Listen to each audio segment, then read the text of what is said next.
Hi, I am Siti Marja H. Jan from the group of the Intimidators. So, let's discuss about what is social cultural theory.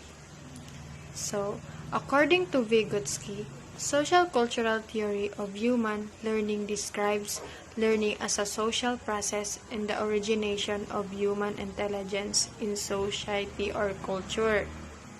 So, the major theme of Vygotsky's in this social cultural theory is that Vygotsky theoretical framework is that social interaction plays a fundamental role in the development of cognition. So, also, Vygotsky believed everything is learned on two levels.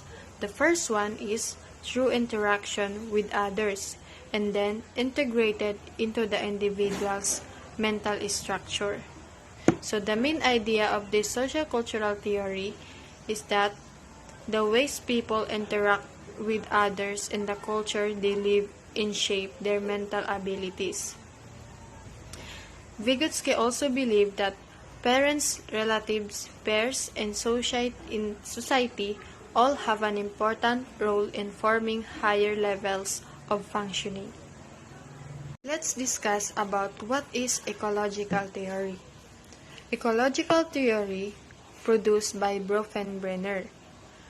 So, according to him, ecological learning theory is an attempt to understand learning not just by analyzing and describing the psychological mechanisms that mediate learned behavior, but also by understanding how these mechanisms might have evolved, what selection pressures might have contributed to this evolution, and what biological function that learning serves.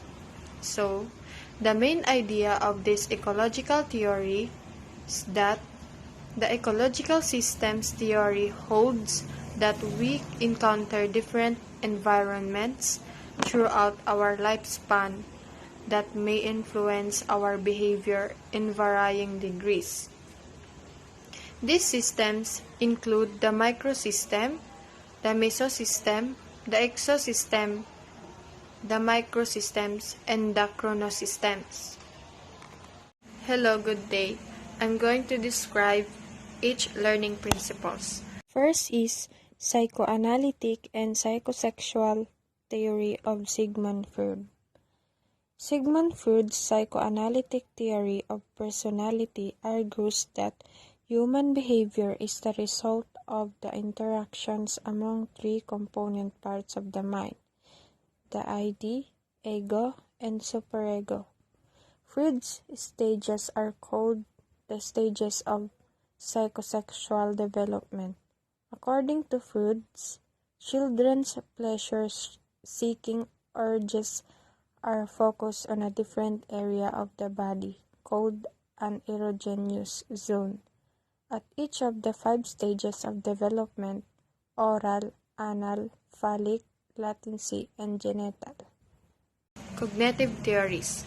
Cognitive theories are characterized by their focus on the idea that how and what people think leads to the arousal of emotions, and that certain thoughts and beliefs lead to disturbed emotions and behaviors, and others lead to healthy emotions and adaptive behavior. So the second one is psychosocial theory. Psychosocial theory explains changes in self-understanding, social relationships, and one's relationship to society from infancy through later life. So, Erik Erikson is the primary theorist identified with the development of psychosocial theory. The third one is social cultural theory. It's an emerged theory in psychology that looks at the important contributions that society makes to individual development. This theory stresses the interaction between developing people and the culture in which they live. The fourth one is ecological theory. It's a global perspective or meta-theory because the broad heading represents several scientific approaches that view human behavior as the result of the relationship between individuals and their environments. The fifth is classical conditioning. Classical conditioning is a form of learning whereby a conditioned stimulus becomes associated with an unrelated unconditioned stimulus. In order to produce a behavioral response known as a conditioned response, the conditioned response is the learned response to the previously neutral stimulus. 6.1 is operant conditioning. Operant conditioning is a type of associative learning process through which the strength of a behavior is modified by reinforcement or punishment. It is also a procedure that is used to bring about such learning. 7 is multiple intelligence. Refers to a theory describing the different ways students learn and acquire information. These multiple intelligences range from the use of words, numbers, pictures, and music to the importance of social interaction, introspection, physical movement, and being in tune with nature. 8 is metacognition. Metacognition is an awareness of one's own thought process and an understanding of the patterns behind them. The term comes from the root word meta, meaning beyond or on top of. Metacognition is the process of thinking about one's own thinking and learning. Metacognition, intentional thinking about how you think and learn. So today, I'm going to discuss the third theory, which is psychosocial development by Erikson. So before that, let's define what is psychosocial development. So what is psychosocial development?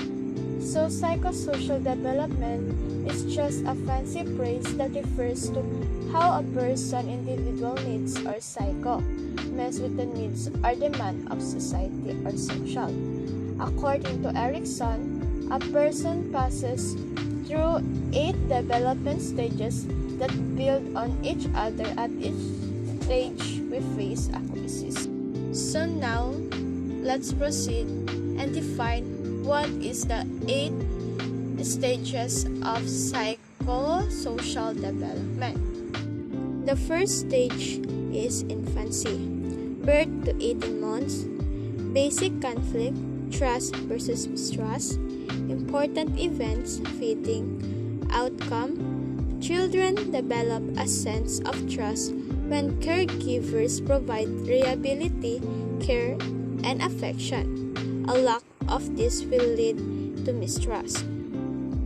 Second, early childhood, 2 to 3 years old, basic conflict, autonomy versus shame and doubt. Events, toilet training, outcome. Children need to develop a sense of personal control over physical skills and a sense of independence. Success leads to feelings of autonomy. Failure results in feelings of shame and doubt. Third, preschool, 3 to 5 years old, basic conflict, initiative versus guilt. Important events, exploration, outcome. Children need to begin asserting control and power over the environment. Success in this stage leads to sense of purpose. Children who try to exert too much power experience disapproval, resulting in a sense of guilt. Fourth, school age, 6 to 11 years old, basic conflict, industry versus inferiority, important event, school. Outcome, children needs to cope with new social and academic demands. Success leads to a sense of competence, while failure results in feelings of inferiority. Fifth, adolescents 12 to 18 years old. Basic conflict, identity versus role confusion. Important events, social relationship. Outcome, teens needs to develop a sense of self and personal identity. Success leads to an ability to stay true to yourself, while failure leads to role confusion and a weak sense of self. 6. Young adulthood 19 to 40 years old. Intimacy versus isolation. Relationship events. Young adults needs to form intimate, loving relationship with other people. Success leads to strong relationship, while failure results in loneliness and isolation. 7. Middle adulthood 40 to 65 years old. Basic conflict, generativity versus stagnation. Important events, work and parenthood. Outcome, adult needs to create or nurture things that will outlast them, often by having children or creating a positive change that benefits other people. Success leads to feeling of useful and accomplishment, while failure results in the shallow involvement in the world. And lastly, maturity 65 to death. Basic conflict, ego integrity versus despair. Important events, reflection on life. Outcome, older adults needs to look back on life and feel a sense of fulfillment. Success at this stage leads to feeling of wisdom, while failure results in regrets, bitterness, and despair. A world from very well. It is important to remember that the psychosocial stage are just one theory of how personality develops. Some research may support certain aspects of this theoretical framework, but that does not mean that every aspect of the theory will be supported by evidence. The theory can, however, be a helpful way to think about some of the different conflicts and challenges that people may face as they go through their life. That's all about the psychosocial theory of Erik Erikson. That's all. Thank you.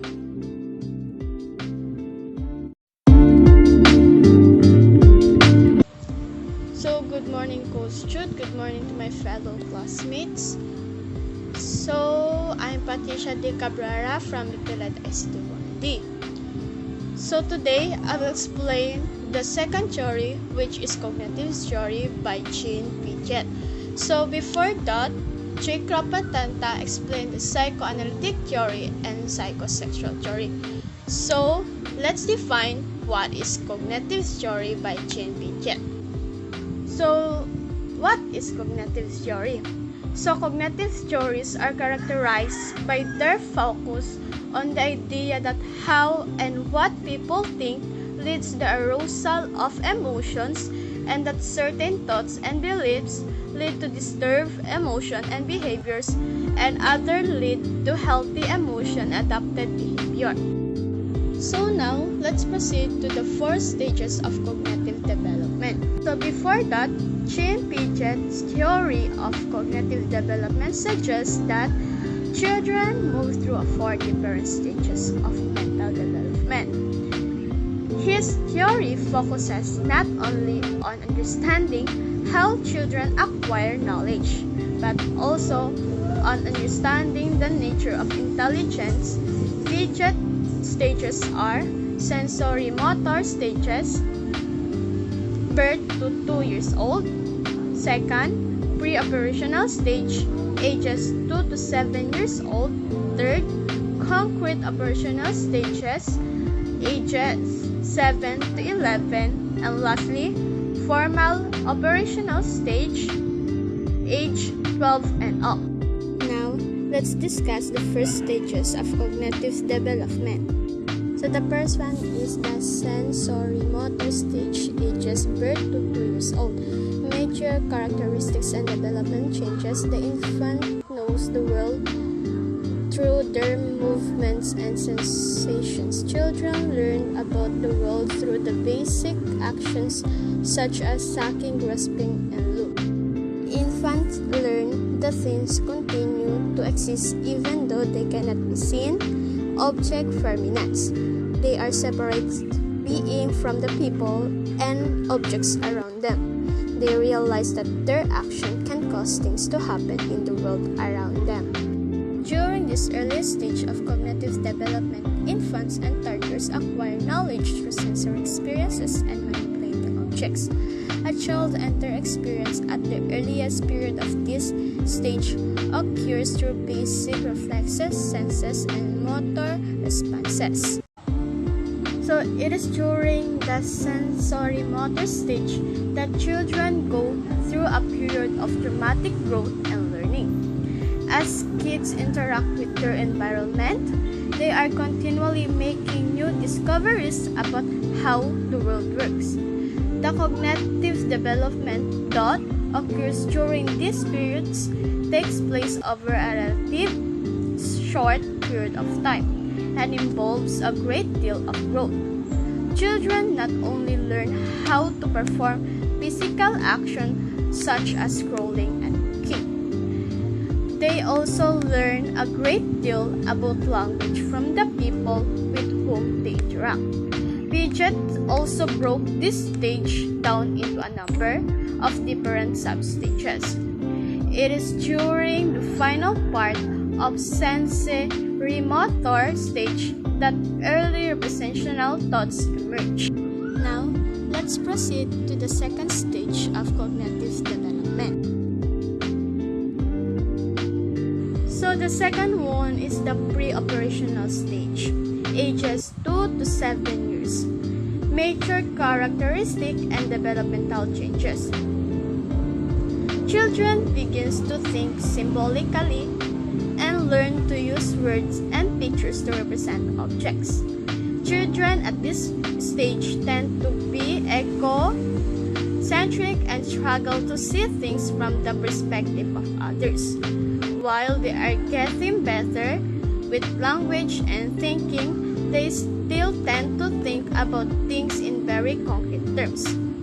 So the foundation of language development may have been laid during the previous stage, but it is the emergence of language that is one of the major hallmarks of the pre-operational stages of development.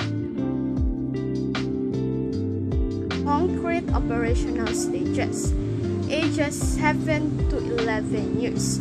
Major characteristic and developmental changes.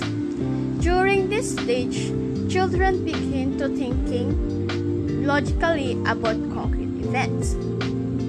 They begin to understand the concept of conservation, that the amount of liquid in a short, wide cup is equal to that in a tall, skinny glass, for example.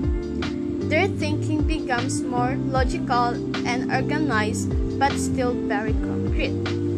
Children begin using inductive logic or reasoning from specific information to a general principle. While children are still very concrete and literary in their thinking, at this point in development, they become much more adept at using logic. The ecocentrism to the previous stage begins to disappear as kids become better at thinking about how other people might view a situation. So during this stage, children also become less egocentric and begin to think how other people might to think and feel. Kids in the concrete operational stage also begin to understand that their thoughts are unique to them and that not everyone else necessarily share their thoughts, feelings, and opinions. And lastly, the formal operational stage, ages 12 and up, the major characteristics and developmental changes. At this stage, the adolescent or young adult begins to think abstractly and reason about hypothetical problems. Abstract thoughts emerge. Teens begins to think more about moral, philosophical, ethical, social, and political issues that requires theoretical and abstract reasoning. Begins to use deductive logic or reason from a general principle of specific information. So the final stage of Piaget theory involves an Task 9, Psychosocial Theory by Erik Erikson. So the overview of psychosocial theory. So what exactly did Erikson's theory of psychosocial development entail? Much like Sigmund Freud, Erikson believes that personality develops in a series of stages. Unlike Freud's theory of psychosexual stages, however, Erikson's theory described the impact of social experience across the whole lifespan. Erikson was interested in how social interactions and relationships play a role in the development and growth of human beings. So the conflicts during each stage in Erikson's theory builds on the preceding stage and proves the way for following. Periods of development. In each stage, Erikson's belief people experience a conflict that serves as a turning point in development. If people successfully deal with the conflict, they emerge from the stage with psychological strengths that will serve them well for the rest of their lives. If they fail to deal effectively with these conflicts, they may not develop the essential skills needed for the strong sense of them. Mastery leads to ego strength. Erikson's belief that a sense of competencies motivates behavior and actions. Each stage in Erikson's theory is concerned with becoming competent in the area of life. If this stage is handled well, the person will feel a sense of mastery, which is sometimes referred to as ego strength or ego quality. If this stage is managed poorly, the person will emerge with the sense of inadequacy in that aspect of development. So that's all about background of psychosocial theory of Erik Erikson. Classical conditioning and operant conditioning. What is classical conditioning by Ivan Pavlov? It's a learning process that occurs through association between environmental stimulus and natural occurring stimulus. Who discovered classical conditioning? It was discovered by Ivan Pavlov, a Russian physiologist best known in psychology for his discovery of classical conditioning. How classical conditioning works. In order to understand more about how classical conditioning works, it is important to become familiar with the basic principles of the process. Classical conditioning involves forming an association between two stimuli, resulting in a learned response. There are three basic phases of this process: before conditioning, during conditioning, and after conditioning. Before conditioning is the first part of the classical conditioning process, requires a naturally occurring stimulus that will automatically elicit a response. Celebrating in response to small food is a good example of naturally occurring stimulus. During these phases of the process, the unconditioned stimulus UCS result in an unconditioned response UCR.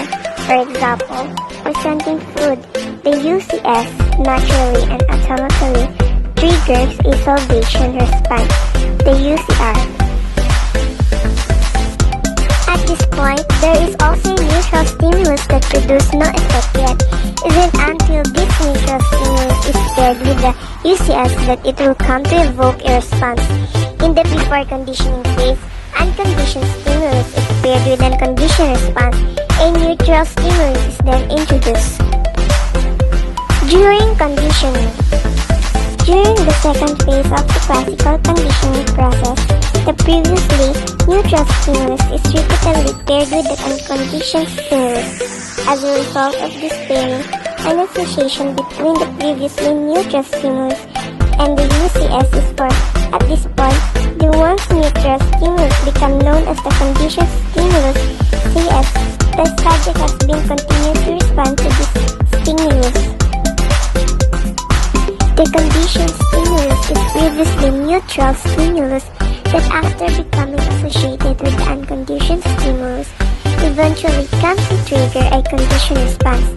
The during conditioning phase involves pairing a neutral stimulus with an unconditioned stimulus. Eventually, the neutral stimulus becomes the conditioned stimulus. After conditioning, once the association has been made between the UCS and the CS, presenting the conditioned stimulus alone will come to evoke a response even without the unconditioned stimulus. The resulting response is known as the conditioned response CR. The conditioned response is the learned response to the previously neutral stimulus. In our example, the conditioned response would be feeling hungry when you heard the sounds of whistle. The after conditioning phase, the conditioned stimulus alone trigger the conditioned response. Operant conditioning. What is operant conditioning? Operant conditioning, sometimes referred to as instrumental conditioning, is a method of learning that employs rewards and punishments for behavior. Through operant conditioning, an association is made between a behavior and consequence, whether negative or positive for the behavior. For example, when lab rats press a lever when a green light is on, they receive a food pellet as a reward. When they press the lever when a red light is on, they receive a mild electric shock. As a result, they learn to press the lever when the green light is on and avoid red light. But operant conditioning is not just something that takes place in experimental setting while training lab animals. It also plays a powerful role in everyday learning. Reinforcements in punishment take place in natural setting all the time, as well as in more structured settings such as classrooms or therapy sessions. Who discovered operant conditioning? Operant conditioning was first described by behaviorist B.F. Skinner, which is why you may occasionally hear it referred to as Skinnerian conditioning. As a behaviorist, Skinner believed that it was not really necessary to look at internal thoughts and motivation in order to explain behavior. What are the four types of operant conditioning? This type of learning creates an association between a behavior and consequence for that behavior. The four types of operant conditioning are positive reinforcement, positive punishment, negative reinforcement, and negative punishment. Hi everyone, good day to all of you, especially to you, Coach Jude. Before I will proceed to my discussion, let me introduce first myself. I am Naraini A. Kasan from Ped1 ICT. So right now, I will discussing the given task to me, which is the multiple intelligence by Howard Gardner and metacognitive by John Flaver. So let's proceed now to the multiple intelligence by Howard Gardner. So, according to the theory of Howard Gardner, multiple intelligence proposed that people are not born with all of the intelligence they will ever have. This theory challenges the traditional notions that there is one single type of intelligence, sometimes known as G for general intelligence, that's only focused on cognitive abilities. There are 9 types of multiple intelligence. So first is the intrapersonal, which is means understanding yourself, what you feel, and what you want. So second is the linguistic. It means finding the right words to express what you want. And the third is bodily kinesthetic, which is coordinating your mind with your body. And if we have the intrapersonal, we have also the interpersonal, which means is sensing people feelings and motivate. And five is existential, which is mean tackling the questions of why we live and why we die. And six is logical mathematics, so it means quantifying things, making hypotheses and proving them. The seven is discerning sounds, their pitch, tone, rhyme, and timbre. And the eighth is understanding, living, and reading nature, which is the naturalist. That is number eight. And the last one is spatial, so it means visualizing the word 3D. So that is the nine multi. So so let's proceed to the next story, which is the metacognitive by John Flower. So John Flower argues that learning is maximized when students learn to think about their thinking and consciously employ strategies to maximize their reasoning and problem-solving capabilities. A metacognitive thinker knows when and how he learns best and employ strategies to overcome barrier to learning. So, this is the example of metacognitive. So, that's the two theory, and thank you.